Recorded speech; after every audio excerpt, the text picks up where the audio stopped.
Bueno, en lo que se refiere al Learning Módulo 1 del CFA nivel 1, el examen, empezamos con el tema de Introduction to Financial Statement Analysis. Es un capítulo bastante básico, en el cual es simplemente descripción. Ya que he hecho un pequeño resumen para ayudarlos bastante. El primer Learning Output Statement is describe the steps in the Financial Statement Analysis Framework, describe the roles of Financial Statement Analysis. Y como verán, los demás también son describe. O sea, es bastante básico. Y bueno, empezando, una pequeña introducción. El financial analysis, el análisis financiero, is the process of interpreting and evaluating a company's performance and position in the context of its economic environment. Esto es importante porque son preguntas puntuales que se van a venir en el examen, ¿cierto? ¿Por qué propósito? To make decisions and recommendations about investing. Okay. So, there are, hay dos tipos de inversores. There are two types of investors, debt investor and equity investor. Debt investors invest in companies' ability to pay. Sees about what? About companies' ability to pay interest or principal. And equity investors seeks about company profitability or per share value. Luego, el segundo punto, Financial Statement Analysis Framework. Acá en este caso ya pasamos al siguiente LOS, which describes the steps in the Financial Statement Analysis Framework. Acá lo básico simplemente va a ser acordarse, remember the 6 steps. Remember, please, articulate, first one, articulate purpose and context of the analysis. Second is collect data. For the third one, I'm going to change process data. The fourth one is analyze and interpret the data. The fifth, develop and communicate conclusions and recommendations. And the sixth one is the follow-up. Okay. Articulate purpose and context of the analysis. En este vemos nature of analysis function, communication with client or both about needs and concerns, institutional guidelines. The output is the statement of purpose, objective of analysis, a list of specific questions, nature of context of report to be provided, timetable and budgeted resources for completion. The second one is collect data. What we collect? We collect financial statements, other financial data, questionnaires, industrial economic data, discussion with user-related investor relations, management, suppliers, customers, competitors, company, or industry experts. Output, what is the result of the collection of data, financial statements, and other quantitative data unusable for spreadsheet. Complete questionnaire is applicable. For the third one, is that it process data. We process about all the data we have already collected, and we have output. This output is very important because it's a very frequently asked question in the exam. The output about the process data is adjusted financial statements, common size statements, and ratios and graph. So ratios and graph are output of the third process. And these outputs are inputs in the fourth process. That is analyze, interpret the data. And the result of that phase is the analytical results, forecasts, and valuations. The fifth one, develop and communicate conclusions and recommendations to the clients, etc. The source of information is the results in the previous step, that is the fourth step, analytical results and previous reports, and institutional guidance for published reports. And the output is analytical report answering question process in phase 1, recommendation regarding the purpose of the analysis. And the 6 is follow-up. Follow-up is a continued updating about the process. No? Maybe changing some inputs that have changed along the time. Information gathered by periodically repeating the previous step as necessary to determine whether changes to holding or recommendation are necessary. And the output is comparison of actual to expected results, a revised forecast if the inputs have changed, and updated reports and recommendations. Okay.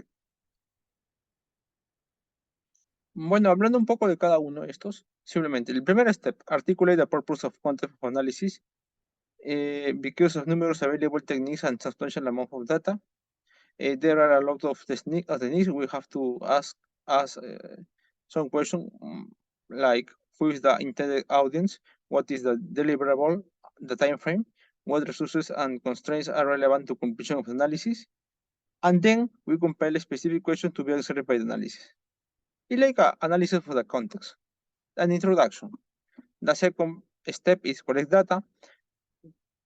For in-depth analysis, not only financial statement analysis, also a lot of data, not only also structured data, can be qualitative data, information on economic and industry required, can be a top-down approach. It's like a little example about the curriculum brought us. Issues, macro environment, prospect of industry in which company operates, and prospect of company.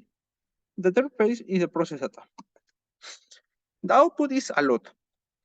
First of all, computing rates on rates, common size financial statements. Esto es análisis vertical, análisis horizontal.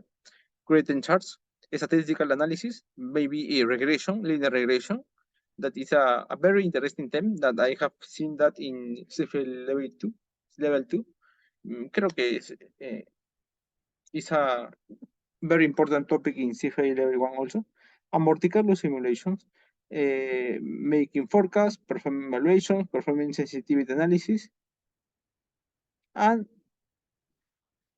there is a topic on professional financial analysis that reading and evaluating financial results may affect comparability because there are differences in business models, operating decisions, for example, leasing versus purchasing physical assets, accounting policies, tax jurisdiction, making any adjustment to financial statements, and preparing or collecting common size financial statement data to reflect percentage or rate.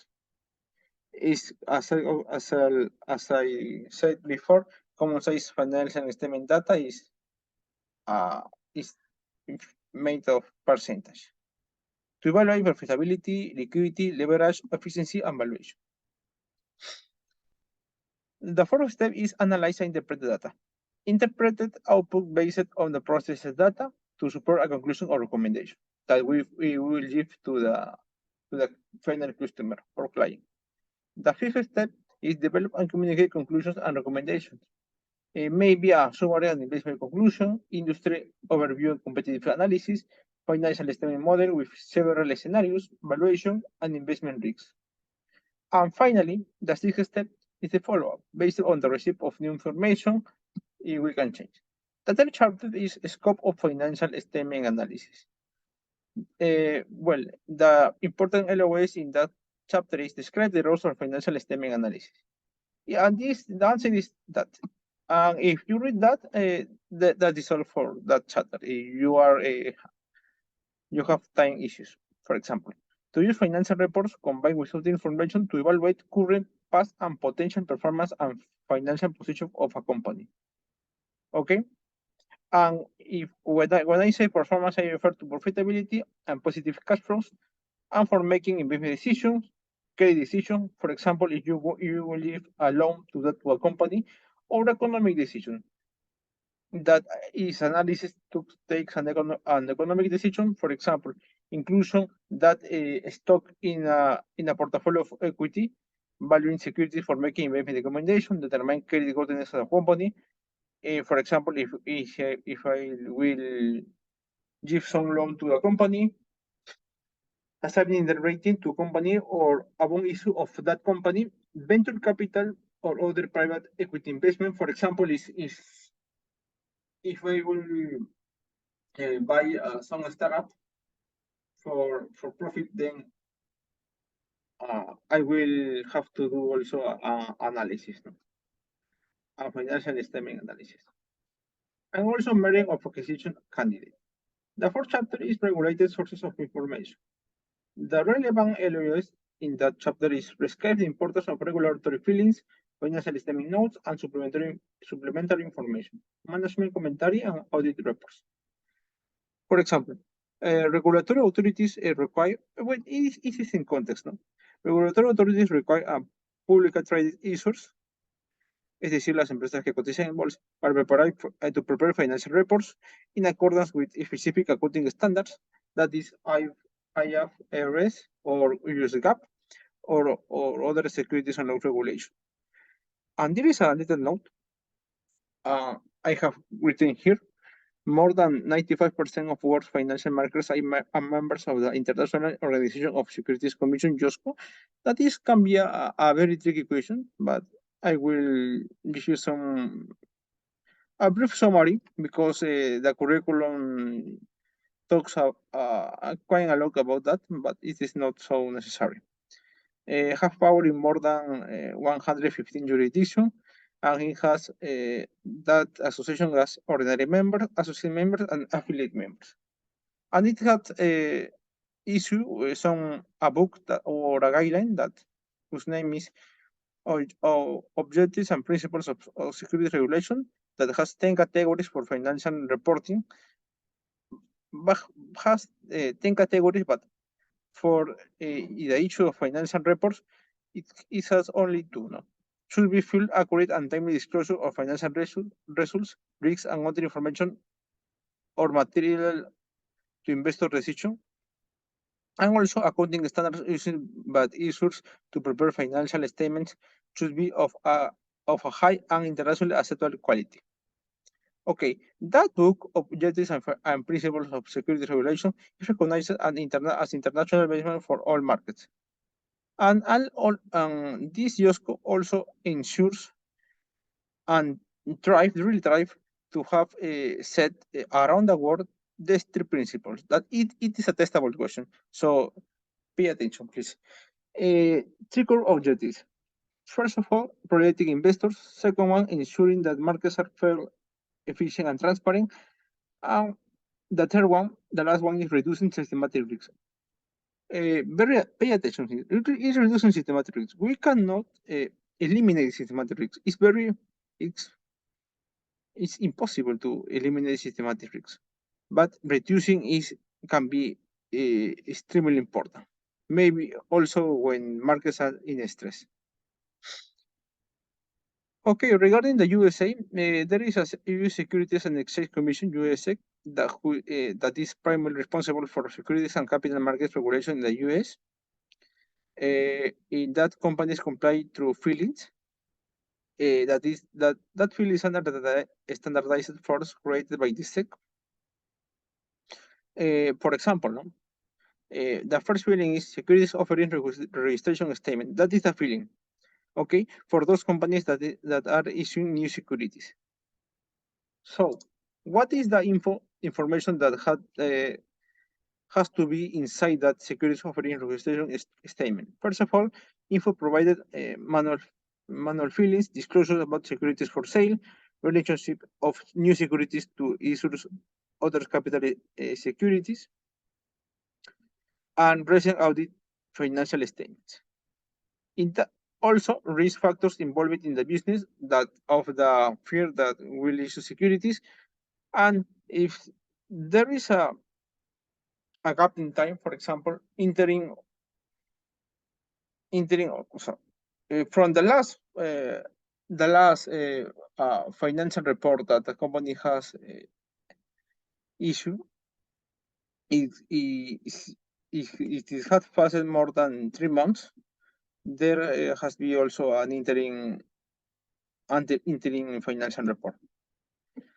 Next one, there is the 10K, 20F, and 40F. 10K is for the US registrants, 20F is for all other non-US registrants, and 40F is for certain Canadian registrants. It is a comprehensive overview about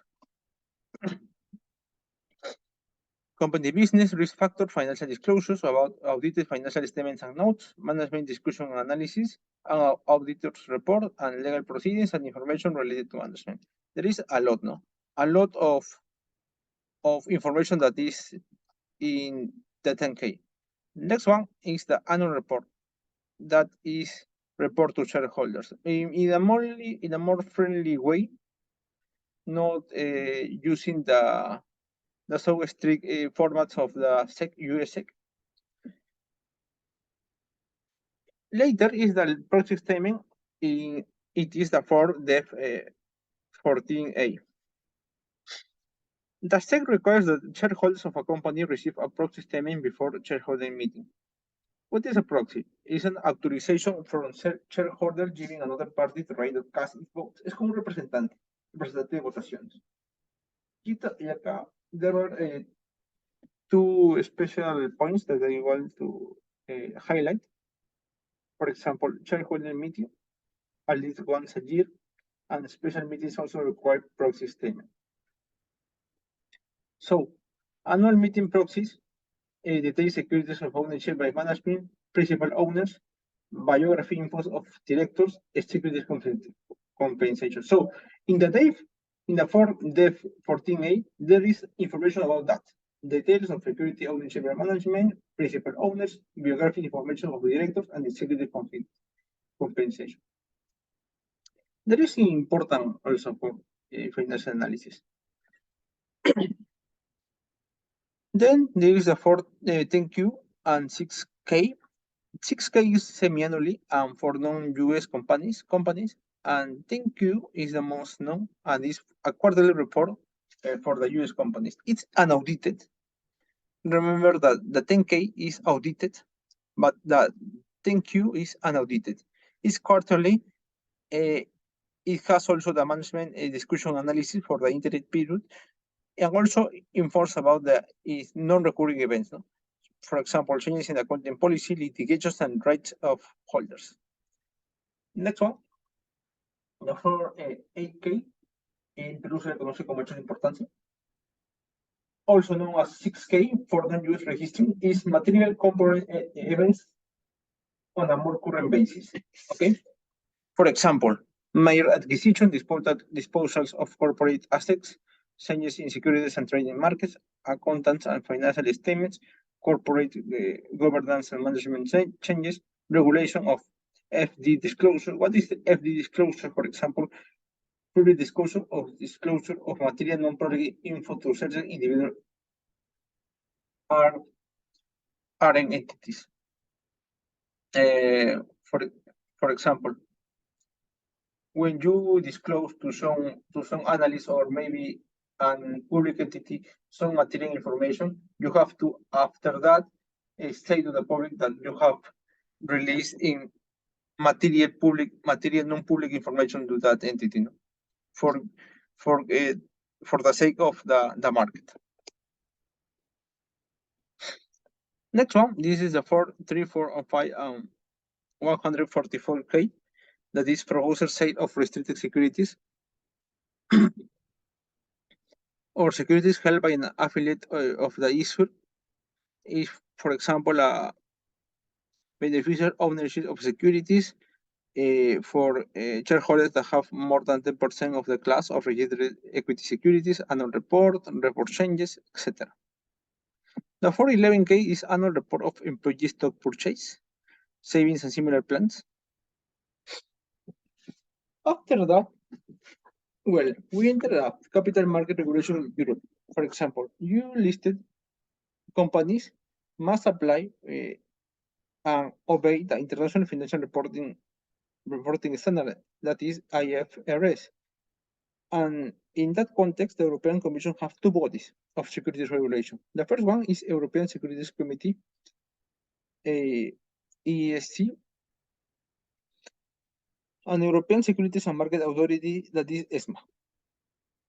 Next one, financial notes and supplementary schedules, that is known also as footnotes. There is a very important feeling because it's essential to understand the information provided in the statements. And it talks about accounting policies, method and estimates on that, on different calculations, segment reporting, business acquisition and disposals, contractual obligations, including both and off-balance sheet debt, financial instruments and risks arising from financial instruments, legal proceedings, related party transactions, subsequent events. And also, there is that is less known, but is also important. Business and geographic segment reporting. IFRS and US GAAP in the notes by operating segments. So the companies must report also the financial statement for each segment, for each operating segment. That is. So engage in activities that may generate revenue and create expenses, including a startup segment that has yet to earn revenues, whose results are regularly reviewed by company senior management, for which discrete financial information is available. So that is the criteria to determine is that is a segment. Can be also a geographical or operational segment. So the criteria is that a segment constitutes 10% or more of or com or com or combined operation system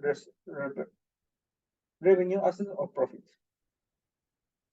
Entonces, si el segmento es el segmento constituye el 10% o más del revenue, los activos o de la ganancia, en valor absoluto, por supuesto,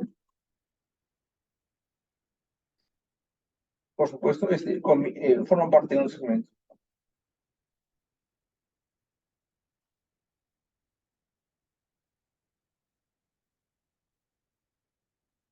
En este caso hay varios criterios, por ejemplo, para que se cumpla este criterio, ¿no?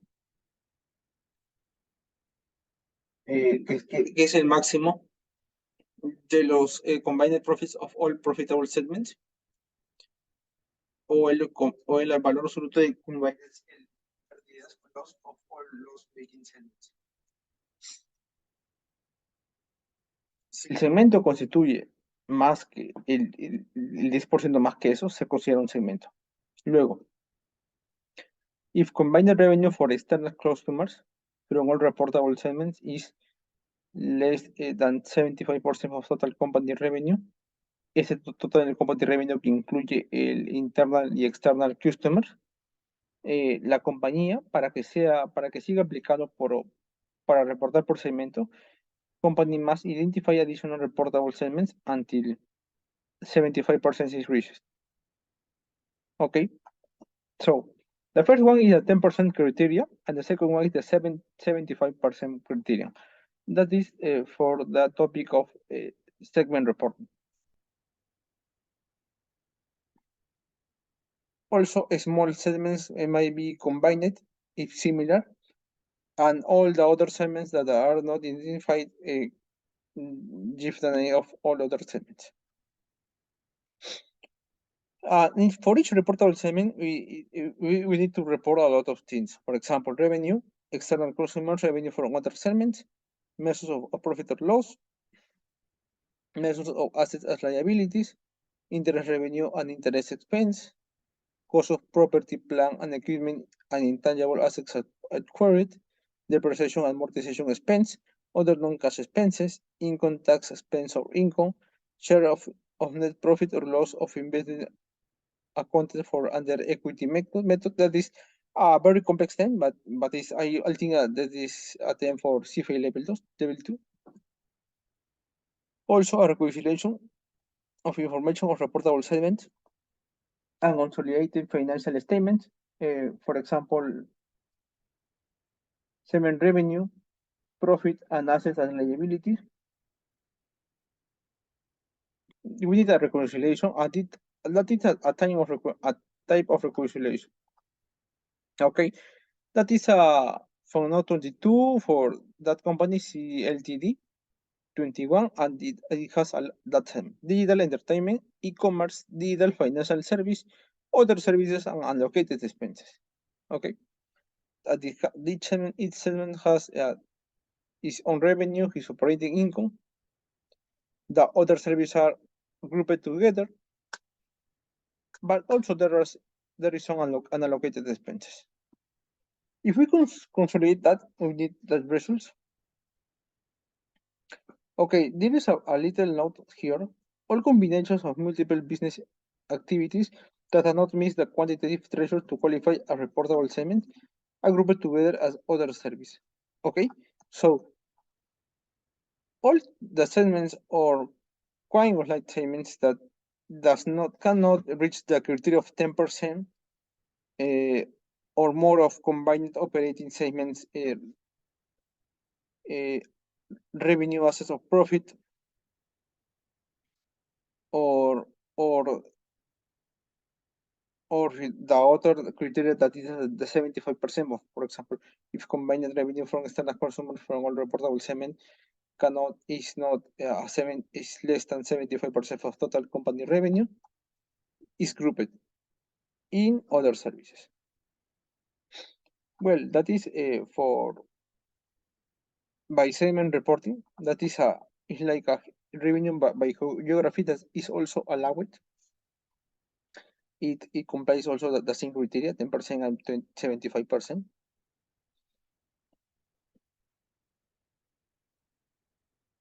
There is also a little note, another required is the clause is company reliance on any single customer. If any of customer of the company has a 10% or more of total company revenues. Doesn't care if it is that internal or external customer. Okay. Next one, there is the management commentary or management discussion analysis that is typically unaudited, and it discusses about the nature of the business, the past result on outlook, and it talks about the nature of the business, management objectives and strategies, company significant resources, risks, and relationships, results of operations, critical performance measures, and the management must highlight any favorable or unfavorable trend, identify significant events and uncertainties that affect company's liquidity, capital resources, result, and operations.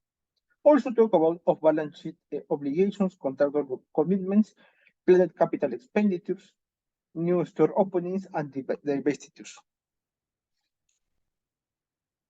Next one, we will talk about the auditor report. If each firm has to receive an audition of an independent accounting firm. Remember that independent. That type of firm has to follow the international standards of auditing, the ISA, and that is also oversight by the Public Company Accounting Oversight Board. Okay, the auditor report is a reasonable assurance about whether financial statements as a whole are free from material misstatement. Auditors express an opinion on whether financial statements are prepared in accordance with an applicable financial reporting framework. It does not say that the company is perfect, okay? That is only that the financial reporting, the financial statement that the company has presented are fairly prepared, and it's just a decent statement, okay?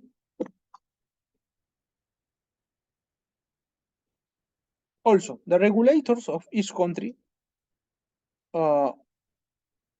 so it requires that the publicly traded companies must appoint an independent audit committee within the board of directors, okay?